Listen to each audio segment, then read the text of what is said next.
Week 2's here. Welcome back, everyone. We had a good week 1. Took a little long to set up the fields and stuff, but we got it all figured out. So week 2 going forward should be smooth. Hopefully, you guys all signed the waivers from AFRAMs.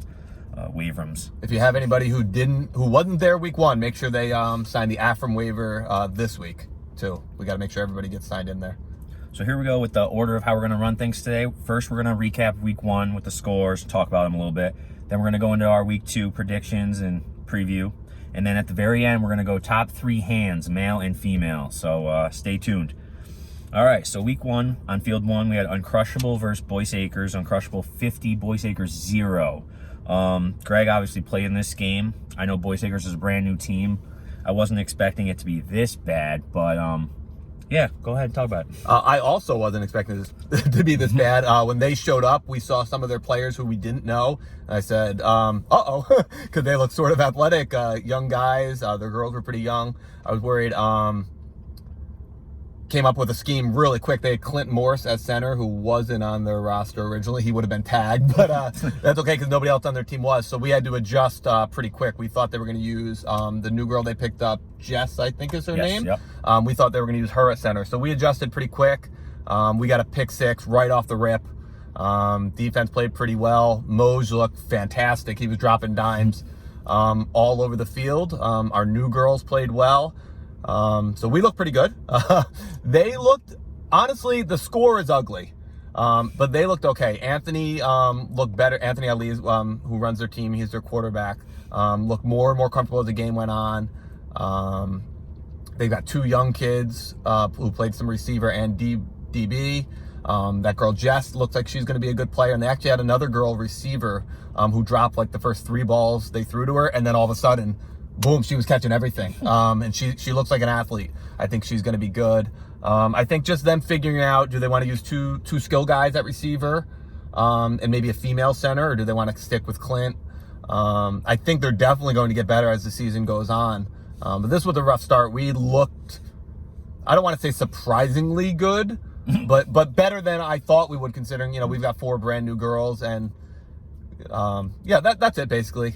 We look better than I thought we would. They looked a little shaky, but again, everybody's adjusting to the 5-man. I think they're going to get a lot better too. Nice. Yeah, I don't have much to add. Obviously, you went into pretty depth because you played in this game. I was surprised by the final score of 50-0. I thought for sure we were going to be the top spot after week 1. Talking about that, on field 2, we had Onslaught versus Bold. Final score was 39-0 Onslaught. I obviously played in this game. I'll let Greg give his quick recap that he talked to Berto, and then I'll get into more. Yeah, I talked to Berto. I expected this game to be pretty close. Berto basically just said Sue is a monster, and that's what changed the game. He said they tried to rush on you with Sue, and it didn't work. And that when they used a male center, and you guys had kind of a scheme. I don't want to talk about schemes of how people used it, because we did the same thing in our game, actually, I think. So I don't want to talk about how we schemed it, but you guys schemed against their good male center. So they eventually went female, and they said, Sue is Sue. So Sue gave you plenty of time, and then when they went female center to try to break your scheme on defense, it was Sue. I'm sure you had other players who did really well. I saw Miz had 2 picks on the stats, but basically Berto's breakdown was Sue's really, really good, which we all knew, but that's what he said. Yeah, Sue is a beast. Obviously, definitely my biggest pickup. I've never had a female center of that caliber before, so now I understand why Ryan's excelled with Gen K so much. She did great. Yeah, Miz did have 2 picks. I think that was the first 2 drives even. Maybe 2 out of the first 3. But those were big. We scored every drive in the first half. I think we scored every drive in the second half except for once. Everyone got on the board that played offense. Frankie had 2 touchdowns. Mike, Phil, Buford, they all scored touchdowns. It was just a really good week. And I could tell Berto was definitely nervous. This is a team that is not, you don't want to take lightly, and by the end of the season, come playoffs, I bet you they're going to be clicking and be much better once Berto gets more and more reps. They were also missing Jess Bonfay, which is a big piece for them. Yeah, absolutely. Yeah. Moving on field 3, we had the Has-Beens versus Iguanas. This was the game of the week, and it actually, based on the score, was also the game of the week, so it panned out. Has-Beens was 27, Iguanas 14. Go ahead. Okay, I talked to Savini, who runs and quarterbacks the Iguanas team. He said it was a really good game. It was close. They actually started the game with just him and 4 girls. He's only got 5 guys on the roster. 2 of them weren't going to be there, and the other 2 guys got lost on their way to the field. So they did start with four females. He said right before halftime, they actually had 2 chances dropped in the end zone to take the lead. So instead it went into halftime tied. And then late in the game, there was an injury. I happened to run over to the field, and he said, "Oh, we're just down 1 score. I know that the Has-Beens got 1 more late to be a 2-score game." But from the sound of it, it was really close. I know Deering played quarterback for Steph's team, which he's pretty dynamic, so that certainly helps. So that's all I have on that game. I know it was very close, and I think it was just a 1-score game that then the Has-Beens got 1 more super late just to kind of ice it. Yeah, no, on paper it looks close. I know J.O. had a pick 6, so that was another one, so it wasn't like... I glanced over, I saw that, yeah. But I did see that one of Savini's guys, I think it was Rocky, smoked Steph down the sidelines for a deep touchdown. It was a good catch. I happened to catch that play because we were playing on the field next. But otherwise, other than the injury, I didn't see much. Hopefully she did not have a serious ACL tear. Did you hear? I'd never heard anything official. I know when it happened right away, she said that she had torn it before and she tore it again, but I do know she ended up refusing the ambulance ride and was hobbling around. Yes, so I did see that too. We'll cross our fingers and hope for the best. Yes, we hope no more injuries. Hopefully Savini can get his players there. Hopefully they don't get lost anymore. And that was a great game. All right, on field 4, the final game, Avengers 38, Lost and Found 8. Might as well keep going with it. Yeah, I didn't talk to anybody from this, really. I heard some stuff. I think it's about what we expected, considering Avengers are the class of the league. They've won how many A titles in a row? Yeah, no one cares. And Lost and Found was super competitive last year, but they didn't have a ton of wins. I think it's what we expected. I know that Avengers were missing Fruscio. Yes. And they ended up playing with Jeezy at center a lot. I don't know how that changes if Fruscio is there. We had talked last week that he doesn't really have a true female center on the roster. Nope. So that would certainly be interesting. But again, I didn't hear a lot. I think the score is about what we expected. Yeah, I agree. Andy, I know, had a good game. He had a pick 6, another touchdown. Elena, I don't know if Elena scored, but she did have 2 sacks, one being a safety. So yeah, again, I'm not surprised by the score at all. Honestly, could have been a little higher if I was going to guess. But all in all, good game. 1-0 for Avengers. All right, moving on to week 2. We got on field 1, we got Uncrushable versus Bold. You obviously play in this game. Do you want to give your Sure. pick? I don't know all of the games this week. I would have to guess that's probably game of the week, even though... Nope. No? Oh, interesting. Okay, even though we won by a lopsided score and they lost. We scrimmaged these guys, and they're pretty good. I mean, they played you guys first, so obviously that's tough, but they were missing Jess. I think they could be pretty good offensively if you mix in, say, Crawford, Jess Bonfay, and the other girl. I only saw her once in indoor with Ryan's team. Is it Jacqueline or Jackie? Yep. I saw her. I don't know if she plays offense for Berto or not, but I think it should be really close. Don't think because our lopsided score and theirs the other direction. I think the big key for us is the girl who played center for us last week, Lauren Woods, who had a great game, will not be there this week. We do have Dave Van Wormer back, who in my opinion is the best male center in the league. But that does kind of change things on how we can play offense. And then I know Berto played a male center last week and then switched because it wasn't working for him. So I think both teams are gonna walk in kind of wondering how they're gonna play. I do think it's gonna be very, very competitive. I mean, I'm not afraid to pick against my team. I don't want to upset my team, but in this case, I do think we played really well. They seem to struggle a little bit. I'll take my team. But I think it's going to be really close. It could come down to extra points and girl touchdowns. I agree. I'm also going to pick Uncrushable, but I do think it's going to be much closer than it would appear on paper. I think you using Dave actually fits their scheme because they can now use Nick Saviano as rusher, and that's by far what he's probably best at. So that'll be interesting to see how that goes because obviously Dave needs time back there. But yeah, I agree. I think it'll be a close game, but I have Uncrushable as well. On field 2, we have Boyce Acres versus the Has-Beens. I'll start on this one. Sure. I'm going to go Has-Beens, but I think it's also going to be closer than it would normally be because I know they're going to be missing Deering and J.O. I know Steph has picked up some athletes to replace them, but I'm not sure who's going to quarterback. It might be Rios even. There's been talk of that. So yeah, this game will be closer than it would be if everyone was full strength, but I'm still going to go has-beens. How about you? Yeah, I mean, I had originally picked has-beens before I realized that they were going to be missing Deering and J.O. It's tough. I kind of want to switch the pick a little bit and go with Boyce Akers. I'm just worried if they're the hangover from their loss week 1. You know, how do they feel coming in? Whew, man, though, the thought of I've never seen Rios play quarterback. Me neither, and I'm not sure he is, but Steph's pretty good. I guess I'm gonna stick with has-beens, but man, this is another one that could really, it could be close. You know, really right down to the wire. But yeah, I guess I'll stick with has-beens even though they're missing J.O. and Deering, but real close. All right.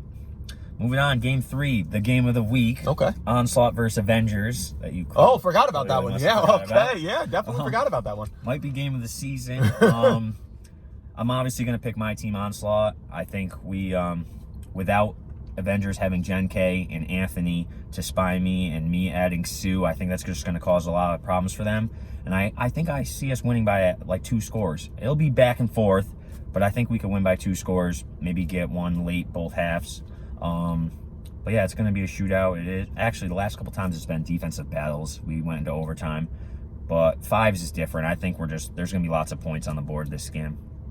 But I am picking Onslaught in this early round big game. Okay. I actually went with the Avengers.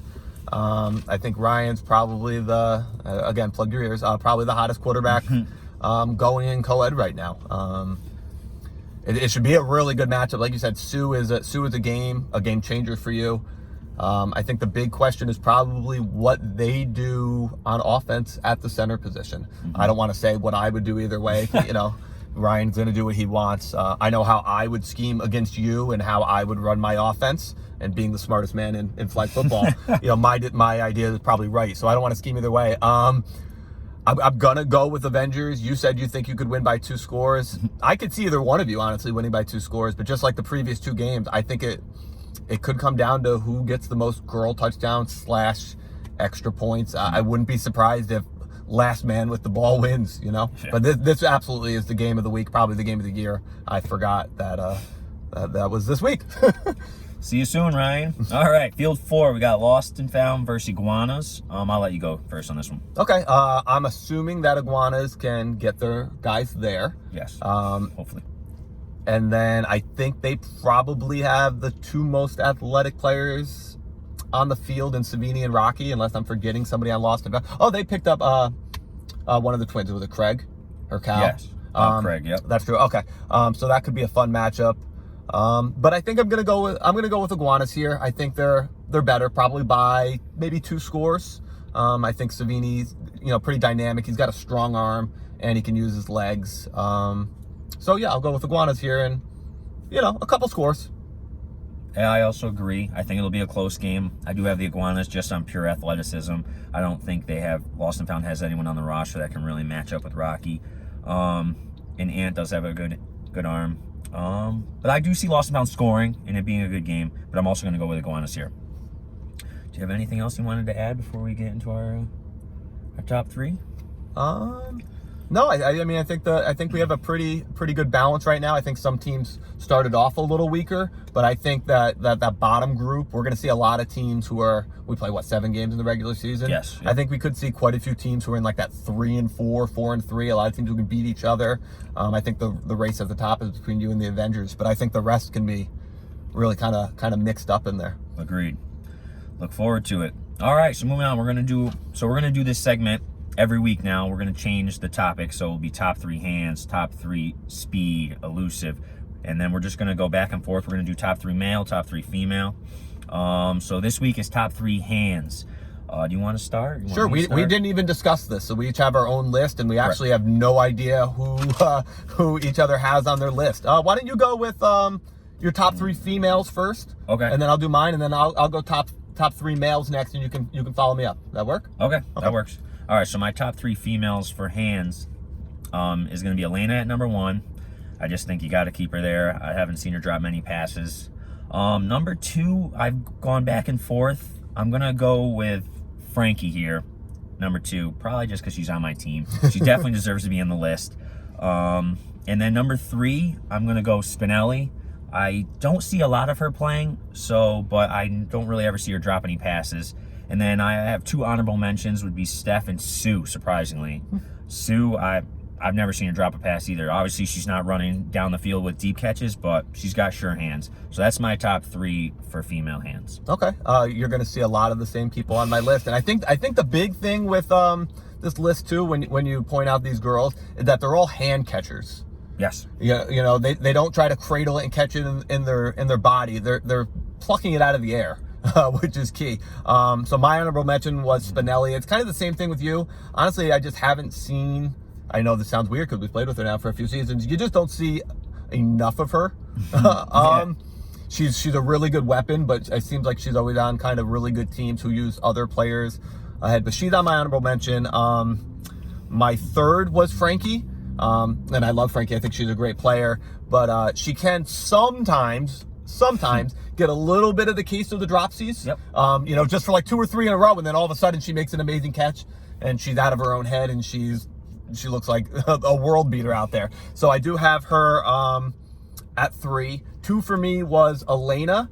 I know you had her at 1. It's just because she's phenomenal. And if you're looking at overall wide receiver, her combination of speed and everything, the way her elusiveness is really strong. But just in terms of hands, I do see her occasionally drop a long ball. Okay. That most of the time you see her catch, but sometimes it's like boop and knocks off. But again, that's not a slight to her. Yeah. And then my number 1 was actually Steph. I think in terms of long ball concentration and also coming across on drag routes, crossing routes in traffic, she makes some really, really good catches. So I actually had Steph at number 1. All right. Can't argue. Moving on to the gentleman's side. Okay, so let me glance down at my list here. I did do a small one. So I did have a few guys. You're just trying to cheat here. Mine's already written down. I did have a few guys. So again, we're basing it off of our league, not what we know. EJ's a quarterback. We know he's got good hands, but you know, he's playing quarterback. I had so my honorable mention, I had Ben Cook, who's playing with Lost and Found this season. I know back when he played men's, and I haven't seen him play in a few seasons. You know, not a burner. He's not the fastest guy in the world, but he's big, he's tall, you throw it up, he catches it. So he was on my honorable mention. I also had Danny from Iguanas. You don't really think about him. He doesn't show up to a lot of games. But when he does, he had some phenomenal catches. He body catches a little more than I like sometimes. He doesn't have a lot of drops, and he had a fantastic overtime Super Bowl catch for us last season to win it, and I'm not just basing it off of that. He's got really strong hands. And my other one is my other honorable mention is QW Miller from my team, Uncrushable. We don't use him like that. We didn't last year on offense, but you and I have played with him in another league, and he can make some catches, man. And he made some nice catches last week for us. But Moj was also dropping dimes. They weren't tough catches. So if I'm just basing it off of what you see in our league so far in the last 2 seasons, he made my honorable mention. Okay, so I'm talking a lot. I'll go to my top 3. J.O. Number 1 or 3? This is number 3. Seems low because we haven't seen him. We saw him in indoor co-ed. He made catches. I'm assuming he was pretty good last week. But you never know. Sometimes the really good male players get into co-ed and they're in their own head. They're like, I don't have to try. So I'm not saying he's going to have a case of the drops. He's probably the top overall wide receiver in the league.